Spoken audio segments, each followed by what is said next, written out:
오늘은 믿음이 부족할 때라는 제목으로 함께 말씀을 살펴보겠습니다.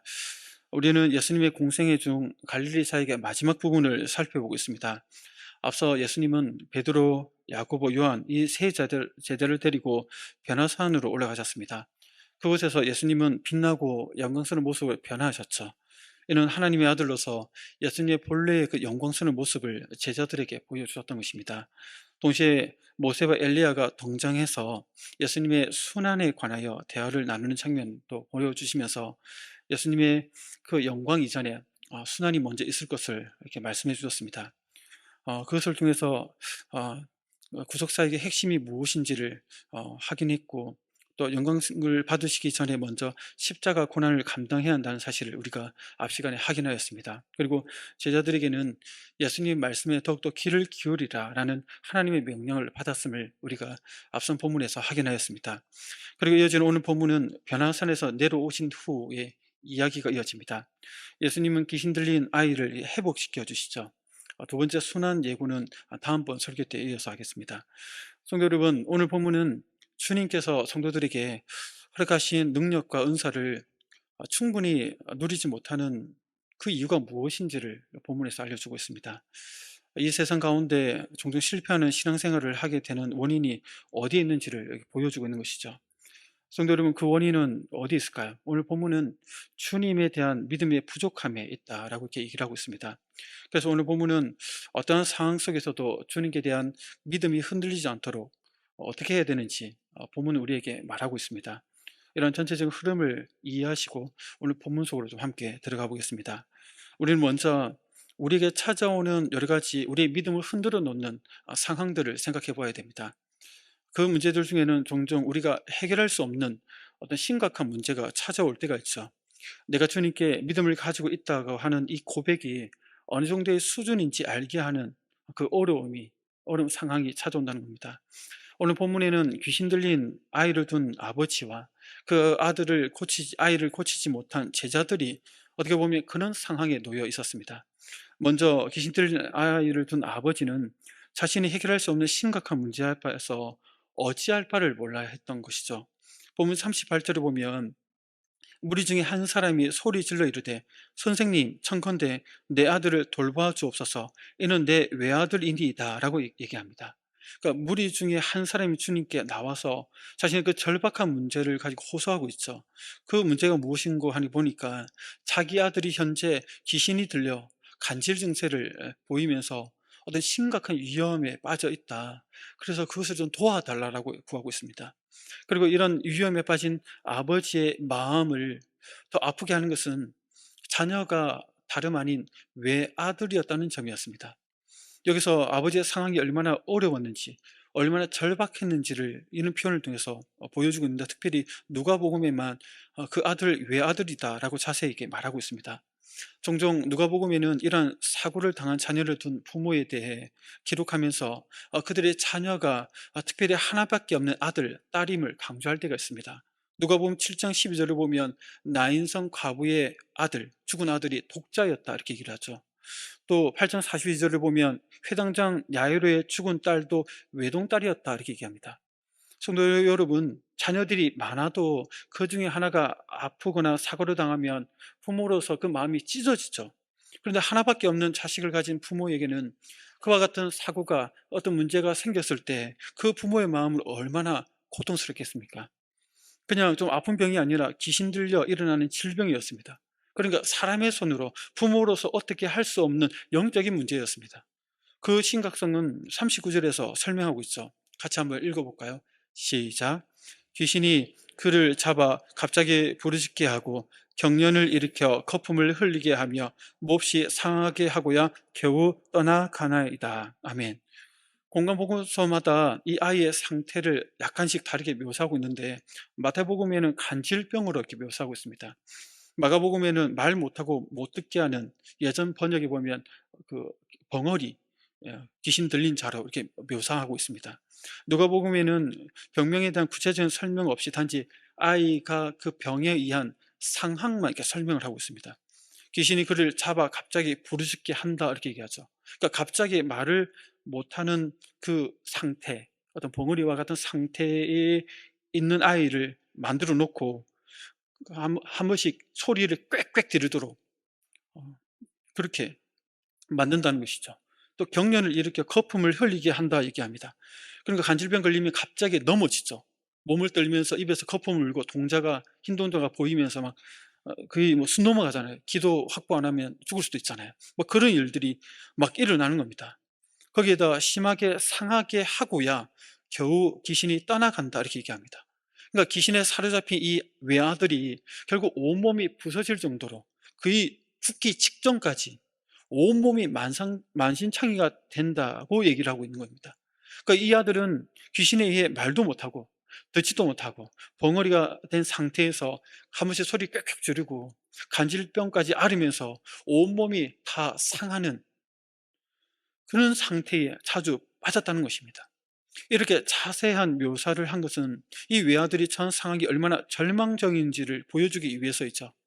그 외아들의 고통을 하루 이틀도 아니고 어릴 때부터 그랬다고 하니까 수년 동안 지켜보면서 아버지의 마음은, 그 가족의 마음은 얼마나 마음이 산산조각 있었겠습니까?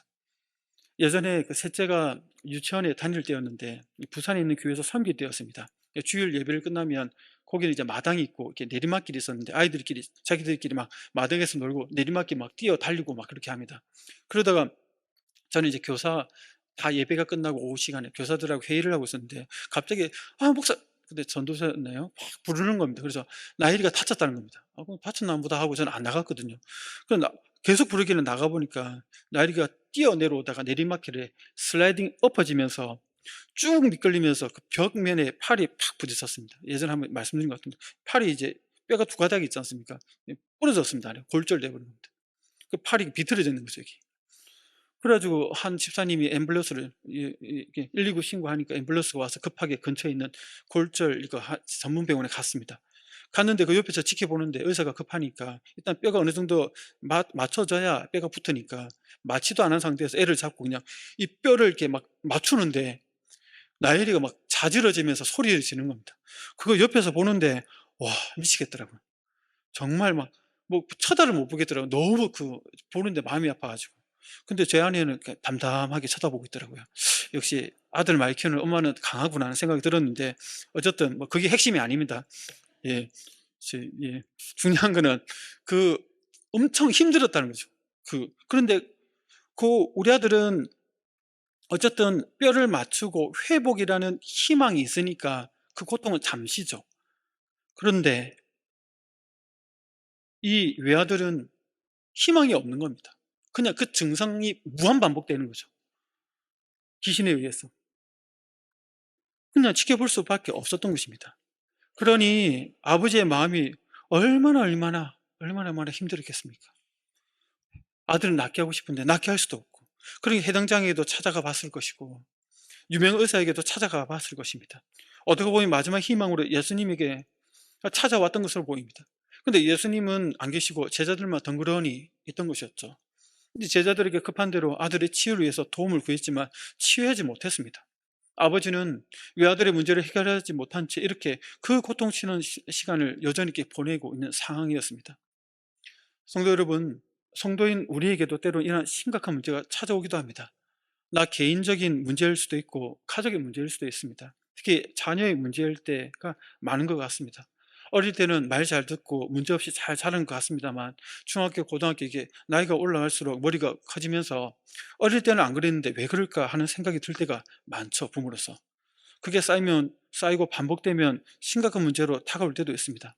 고쳐지지 않고 계속해서 나쁜 방향으로 악화되는 길로 나아갈 때가 있죠. 말해보고 설득해보고 겁을 줘보고 울어보지만 바뀌지 않고 안 좋아지는 방향으로 계속해서 나아갈 때가 있습니다. 나중에 가서는 도저히 내 힘으로 어떻게 못하겠다. 그러니까 좀 잘 아는 집사님, 좀 부끄러운 일일 수 있으니까 성도들에게 기도 요청을 하기도 하지만 하나님 은혜를 구하보기도 합니다. 그러나 여전히 변하지 않고 안 좋은 모습, 그대로 더 나빠지는 방향으로 하는 것을 보게 될 때가 있죠. 부모로서 두 손 두 발 다 들게 됩니다. 다른 영역은 모르겠지만 자녀에 대한 하나님을 향한 믿음, 그 영역은 바닥을 치게 되는 것이죠. 일도 잘하고 교회에서도 인정받는데 왜 자녀에 대한 이 영역에서는 바닥을 치게 되는 것이죠. 내가 가진 믿음은 믿음도 아니다는 생각이 들기도 합니다. 자녀의 심각한 문제 앞에서 내가 가진 주님을 향한 믿음이 정말 아무것도 아니다는 것을 절실히 깨닫게 되죠. 혹시 성도 여러분들에게 이러한 일이 벌어지고 있지는 않습니까? 바로 여러분의 현재 상황이지는 않습니까? 주님 때는 우리가 해결할 수 없는 문제, 특히 자녀의 문제를 통해 우리의 믿음 없음을 드러내실 때가 있습니다. 이런 문제는 외아들을 둔 아버지에만 해당되지 않죠. 이것을 좀 확장해서 보면 산 밑에 있었던 9명의 제자들도 그 모습은 다르지만 어, 비슷한 맥락에서 어려움을 겪고 있었습니다. 40절을 한번 볼까요? 본문 40절입니다. 시작. 당신의 제자들에게 내쫓아 주기를 그들이 능히 못하더이다. 아멘. 그 아버지의 요청대로 귀신을 내쫓으려고 하였지만 실패하였습니다. 성도 여러분, 지금 변화산 밑에 있던 제자들의 처한 심각한 상황을 좀 이해하려면 마태복음과 마가복음 이 병행문단이죠. 종합적으로 좀 살펴볼 필요가 있습니다. 본문 37절에 따르면 이튿날 산에 내려오시니 큰 무리가 맞이하였다라고 그 상황을 한 문장으로 한 구절로 이렇게 짧게 설명하고 있죠. 하지만 그 사이에 어떤 일이 이미 벌어지고 있었습니다. 제자들이 귀신을 내쫓지 못한 상황이었죠. 그래서 어떤 일이 일어났냐면 서기관들과 더불어 변론이 일어났습니다. 마가복음 9장 14절을 보면 이에 그들이 제자들에게 와서 보니 큰 무리가 그들을 둘러싸고 서기관들이 그들과 더불어 변론하고 있더라 이렇게 얘기합니다. 그러니까 예수님과 세 제자가 베나산에서 내려오실 때 이미 내쫓지 못한 상황에서 그것을 서기관들이 빌미를 삼아서 그 제자들을 어렵게 하는 상황 가운데 있었다는 것입니다. 그러니까 9명의 제자들은 현재 궁지에 몰려 있었습니다. 귀신들을 내쫓지 못하니까 이를 비난의 기회를 삼고 맹공격을 퍼붓고 있었습니다. 큰 무리가 지켜보는 가운데 궁지에 몰려있는 제자들은 그 위기를 모면할 수 없는 상황이었죠. 그런데 갑자기 예수님께서 세 제자와 함께 내려오셨으니까 큰 무리가 발견하고는 우르르 몰려가면서 제자들도 살았다 하면서 이제 예수님께 갔던 그런 상황이었습니다. 여기서 우리는 나머지 산 밑에 있었던 제자들의 무능력함을 발견하게 됩니다. 사실 제자들은 얼마 전에 능력 있게 귀신을 쫓아내며 복음을 전파하였습니다. 누가복음 9장 1, 2절을 같이 한번 읽어볼까요? 시작. 예수께서 12제자를 불러 모으사 병을 고치는 능력과 권위를 주시고 하나님의 나라를 전파하며 앓는 자를 고치게 하려고 내보내시며 아멘. 그러니까 예수님은 9장이니까 얼마 전 이야기죠. 앞서 제자들에게 능력과 권위를 주었습니다. 제자들은 주님으로부터 부여받은 능력과 권위를 가지고 복음을 전파할 때 사용했죠. 그래서 누가복음 9장 6절에 보면 제자들이 나가 각 마을에 두루 다니며 곳곳에 복음을 전하며 병을 고치더라 이렇게 얘기하고 있습니다. 그러니까 귀신을 내쫓고 병을 치유하며 성공적으로 복음을 전파한 경험이 얼마 전에 있었습니다. 그런데 얼마 지나지 않은 이 시점에 오늘 본문의 제자들은 전혀 다른 모습, 무능력함을 보여주고 있다는 것이죠. 서기관들의 공격에 할 비밀을 줬고 큰 무리 앞에서 부끄러움을 당하고 있었습니다. 제자들의 실패한 모습이 때론 우리의 모습이기도 합니다. 특별히 섬기는 자리로 세움받은 분들의 모습이 이런 모습일 수도 있습니다. 내가 섬기는 순원이, 내가 섬기는 학생이, 내가 섬기는 어떤 성도와 지체가 심각한 문제를 안고 있는데 믿음을 통해 그 문제를 해결해 주려고 하였지만 전혀 통하지가 않을 때가 있어. 하나님께 기도도 드리보고 말씀을 통해 그분에게 권면도 하지만 여전히 그 심각한 상태 가운데 있을 때 섬기는 자 입장에서는 마음이 정말 괴롭습니다. 그때 마귀가 속삭이죠. 네가 순장이냐? 네가 교사냐? 네가 목사냐? 마치 제자들이 서기관들에게 공격을 받듯이 마귀가 불화살을 마구 쏘아댑니다. 그럼 내가 계속 섬기는 것이 맞느냐 안 맞느냐를 고민하게 되죠. 내년에는 도저히 못 섬겠다. 나의 무능력함이 드러나게 되니까 부끄러워서 도저히 못 섬기겠다. 내가 섬기는 것은 민폐다. 뭐 이런 마귀의 속삭임에 넘어가서 실족하는 마음을 가지게 될 때도 있습니다. 성도 여러분 중에 혹시 이런 마음 상태에 있는 분은 안 계십니까? 갈등하고 고민하고 괴로워하는 분은 안 계십니까? 여기서 우리는 관점을 바꿔야 됩니다. 하나님께서 이런 상황 속에서 나에게 원하는 것은 무엇일까 하는 믿음의 관점을 가져야 합니다.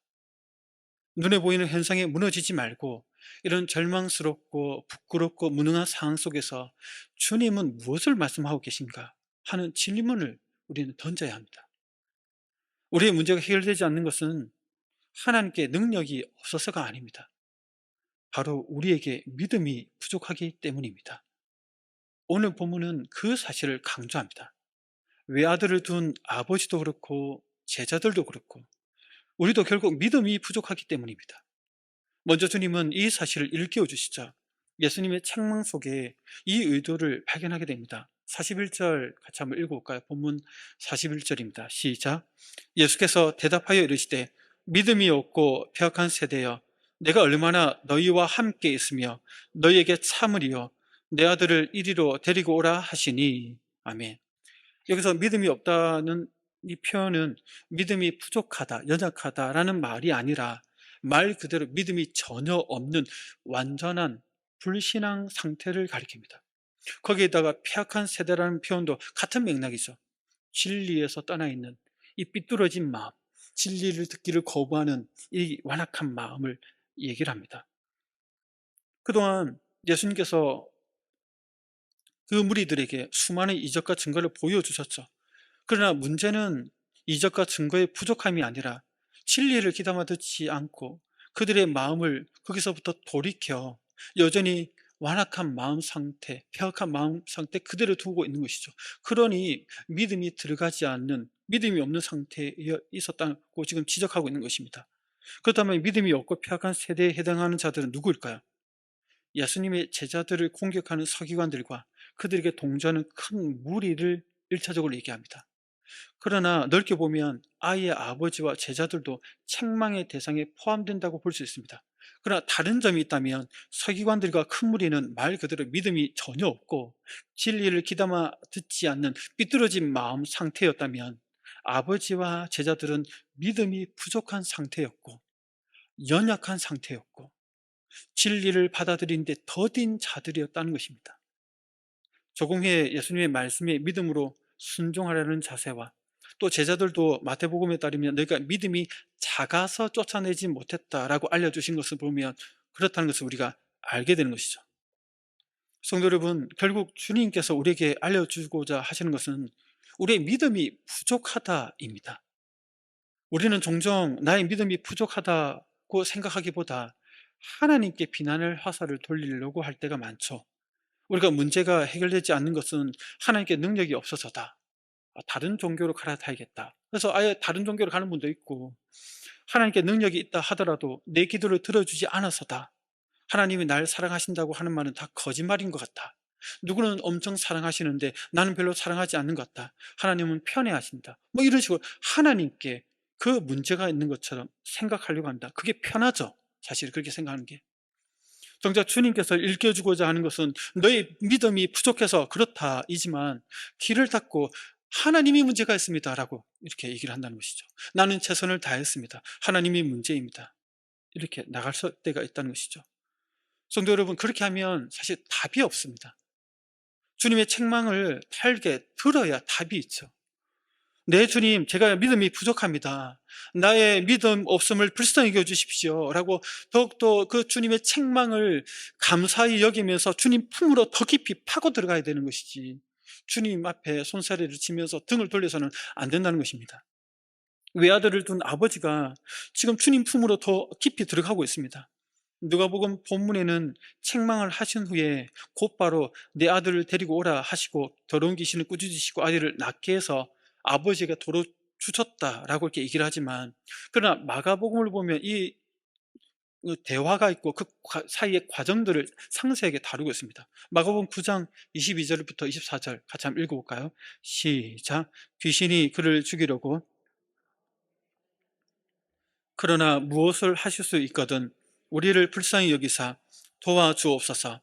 예수께서 이르시되 할 수 있거든은 무슨 말이냐, 믿는 자에게는 능히 하지 못할 일이 없느니라 하시니, 곧 그 아이의 아버지가 소리를 질러 이르되 내가 믿나이다, 나의 믿음 없는 것을 도와주소서 하더라.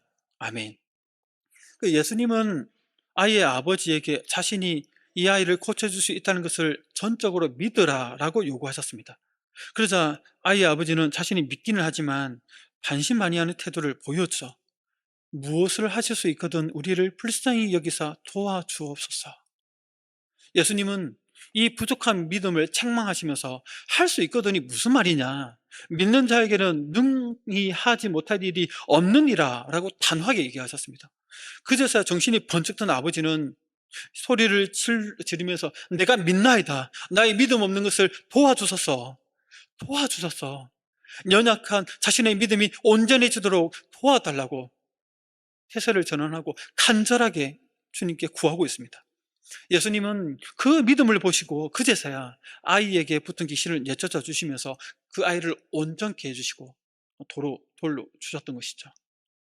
성도 여러분, 주님께서 우리에게 믿음이 부족함을 일깨워 주셨다면 이제 우리가 어떻게 해야 하는지도 알려주십니다.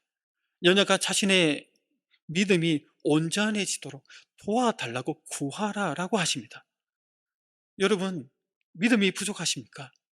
그냥 그 상태로 버티지 마십시오. 세월이 가면 이 문제도 해결되겠지 하면서 버틸 생각을 하지 마십시오. 이 또한 지나가리라. 그거하고 다른 영역입니다. 그렇게 하면 그 상태가 그대로거나 더 나빠지지 믿음이 더 좋아지지는 않습니다. 믿음이 부족한 것은 세월이 해결해 주지 않습니다. 믿음이 온전해져야 해결됩니다. 그렇기에 주님께 나의 부족한 믿음을 있는 그대로 인정하십시오. 그리고 부족한 믿음이 온전해질 수 있도록 구하십시오. 주님께서 원하시는 믿음을 가질 수 있도록 은혜를 구하십시오. 그럼 주님께서 그 믿음의 부족함을 채워서 온전하게 해 주실 것입니다. 그리고 그 믿음을 통해 여러분이 안고 있는 심각한 문제가 해결될 수 있도록 그 길을 열어주실 것입니다. 이러한 믿음으로 나아가시기를 주의 이름으로 축복합니다. 동시에 제자들의 믿음 모습을 통해서도 우리에게 한 가지 중요한 교훈을 알려주십니다. 제자들은 섬기는 자로서의 믿음이 부족한 그 사람들을 대변하고 있죠. 주님은 일찍이 복음을 전파할 때 능력과 권위를 주셨다라고 우리 본문을 통해서 확인하였습니다. 그것을 사용하여 귀신을 내쫓았고 병자를 낫게 하면서 복음이 효과적으로 전파되도록 그 쓰임에 쓰임받았습니다. 그러나 왜 지금은 제자들이 그렇게 하지 못하였을까요?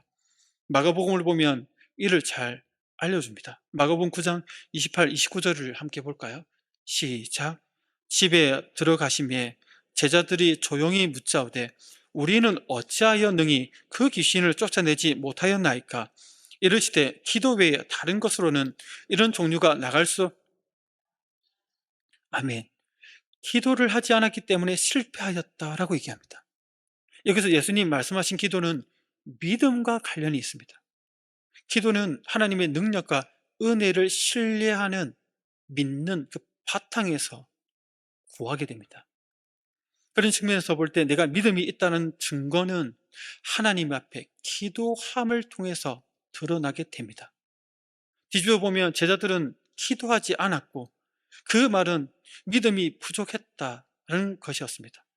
같은 말을 반복하는 것 같지만 실제로 제자들은 앞서 복음을 전파할 때 받았던 능력과 권위를 사용한 후에 계속해서 믿음으로 받은 그 권위와 능력을 사용할 수 있는 상태가 되도록 하나님 앞에 기도하는 일에 힘쓰지 않았습니다. 주님은 제자들에게 능력과 권위를 은혜로 주셨지만 은혜로 주셨습니다. 하지만 이를 받은 제자들은 이것을 지키고 유지하고 향상시키기 위해서 자신들에게 있는 책임을 다하지 않았습니다. 믿음으로 기도하지 않았던 것이죠. 그러니까 제자들은 받고 사용하기만 했지 그 후에 은혜로 받은 능력과 권위를 지키기 위해 그것을 유지하기 위해서 기도 생활을 지속하지 못하였습니다. 변화산에서 예수님이 기도하실 때 그 세 명의 제자들은 밑에 있지 않았지만 그 세 명의 제자들을, 나머지 9명의 제자들을 또한 상징적으로 보여주지 않습니까? 그들은 잠을 자고 있었습니다. 예수님 기도할 때보다 보면 제자들은 항상 졸 때가 많습니다. 기도 생활을 해야 될 때, 믿음으로 나가야 그 시간에 기도할 때 졸았다는 것이죠. 그러다 보니 자신이 나서야 할 순간이 왔을 때 섬기는 자로서 어떤 도움을 주고 하나님의 은혜의 통로가 되어야 할 그 시점에 그렇게 쓰임받지 못하게 되는 것이죠. 아이에게 붙은 귀신을 내쫓지 못하고 실패했던 제자의 모습처럼 그렇게 되는 겁니다. 성도 여러분, 주일학교 때 받았던 은혜를 가지고 지금까지 살려고 하면 안 됩니다. 작년에 수련회 때 받은 은혜를 가지고 올해를 버티려고 하면 안 됩니다. 한 달 전에 받았던 그 말씀의 은혜를 가지고 이번 주를 살아가려고 하면 안 됩니다. 올해 시작하면서 순장으로서 교사로서 받았던 그 뜨거운 마음을 가지고, 요 불씨 하나 가지고 매주를 내가 섬기는 사람들을 생각하면서 그들을 섬기겠다, 이 내 하나 감당도 못하는 이 은혜를 가지고 다른 사람 섬기겠다는 관점으로 살아서는 안 됩니다. 하나님께서 내가 섬기는 자로서 합당한 은사와 능력을 은혜 가운데 주셨더라도 그것을 지키고 유지하고 향상시키는 것은 우리의 책임입니다. 우리의 몫입니다. 우리가 그것을 믿음과 기도 생활 가운데 감당해 나가야 섬기는 자로서 섬겨야 할 그 시점에 섬기게 되고, 그 섬김을 통해서 섬김받는 대상이 회복이 된다는 것입니다. 제자들처럼 믿음과 기도 생활을 나태하게 보내버리면 어느 순간 믿음을 발휘할 때 실패만 경험하게 될 것입니다. 내가 언제 믿음 없는 상태가 되었나, 믿음 없는 자신을 발견하면서 실망하고 굳이 반복하면서 난 도저히 못하겠다, 나는 아닌가 보다, 그렇게 되는 것이죠. 성도 여러분, 여러분이 해결할 수 없는 심각한 문제가 찾아왔습니까? 그런데 그 문제 앞에서 여러분이 발견하는 것이 단지 여러분의 믿음 없음입니까? 그렇다면 아이 아버지처럼 자신의 믿음 없음을 인정하고 온전한 믿음이 될 수 있도록 은혜를 구하십시오. 그리고 섬기는 자리에 계신 분입니까? 과거에 재작년에 한 달 전에 받은 은혜로 지금 이번 주 나중을 버티려고 하지 마십시오.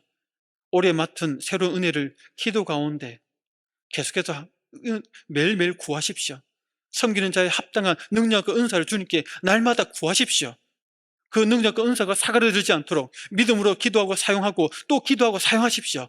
그러면 언제든지 여러분들의 섬김을 통해 섬김받는 자들에게 하나님의 은혜가 흘러가게 될 것입니다. 여러분들을 사용하실 것입니다. 우리에게 더욱더 풍성하고 복된 교회가 될 것입니다. 그런 믿음의 사람들이 다들 되시기를 주의 이름으로 축복합니다.